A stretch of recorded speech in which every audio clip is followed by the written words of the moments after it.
To Z পর্যন্ত। আর এর সাথে আর কি তুমি সিস্টেম অনুযায়ী দিয়ে দিবে, জীবনে এরকম করে দিলে তোমার মনে করে ও হয়তো আবার আবার আসবে।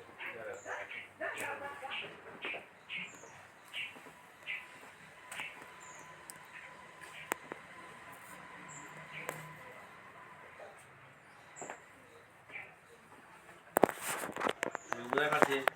এই যে কাটি করে এই যে দশটা গাছ করলে সংগ্রহ করলে মনে করে যে অনলাইনে হলে